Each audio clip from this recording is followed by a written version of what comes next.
Your car isn't just a machine anymore. It's a computer with more software than a fighter jet. And like any computer, it has vulnerabilities. You buy a car expecting something familiar. A steering wheel, pedals, a seat that feels right after a few adjustments. You expect it to take you where you want to go, when you want to go there. The human decision here is simple. You choose convenience. Push-button start. A screen instead of dials. Your phone instantly connected. The consequence is subtle. The car stops being something you fully command and starts becoming something that negotiates with you. It doesn't feel dangerous. It feels modern. Most drivers never hear this part because nothing feels wrong. The car wakes up before you do. Screens light up. Systems check in with each other. You didn't ask for that moment, but it happens every time. Modern cars aren't mostly metal anymore. They're mostly instructions. Quiet ones. Invisible ones. Small computers decide when things respond smoothly, when they hesitate, when warnings appear, or don't.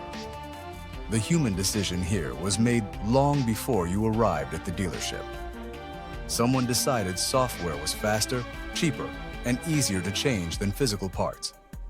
The consequence is that behavior is no longer fixed. Your car doesn't just respond to your hands. It interprets them. It notices patterns, timing, habits. This isn't about spying. It's about optimization. But optimization always requires observation. Here's where it gets uncomfortable. Once a system observes, it remembers. And once it remembers, it can be changed. Not by you, but by whoever controls the system behind it. When cars were mechanical, problems announced themselves. A strange sound, a shaking wheel, a smell that told you something wasn't right. You could feel failure coming.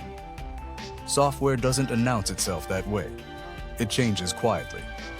A setting shifts. A feature behaves slightly differently. Something that used to be optional becomes automatic. The human decision here was to allow updates. Because updates sound responsible. They sound safe. They sound like progress. The consequence is that the car you bought slowly becomes the car you're given. And this isn't theoretical. Over the last few years, millions of vehicles were recalled. Not for brakes, not for airbags, but for software. Owners didn't bring their cars in because something broke. They brought them in because something could behave differently under the wrong conditions.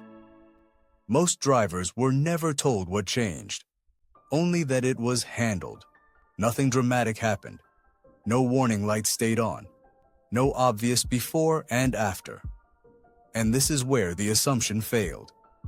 We assumed updates only fixed problems.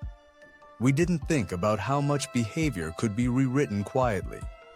Cars now communicate beyond themselves. They sync with phones. They connect to services. They follow policies that can change without notice. Each connection exists to make life easier. The human decision was to accept those connections without questioning them.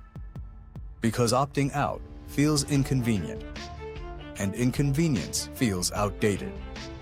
The consequence is distance. Distance between you and the decisions that shape how your car behaves. Not malicious distance, administrative distance. Someone, somewhere, can decide what your car will or won't do tomorrow.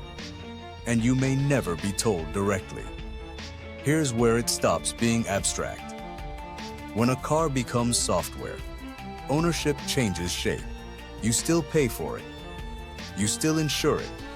You're still responsible for what happens inside it. But access becomes conditional.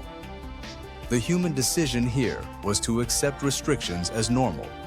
Locked features, approved repairs, authorized changes only. Because it feels safer that way. The consequence is that independence quietly fades. Features can disappear. Functions can be limited. Capabilities can depend on agreements you didn't personally negotiate. Your car can physically outlast your permission to fully use it. Most drivers never hear this part. And because cars move through real life, not virtual space, the impact spreads. They pass schools, hospitals, homes, workplaces. They absorb routines, morning drives, late night stops, unexpected detours.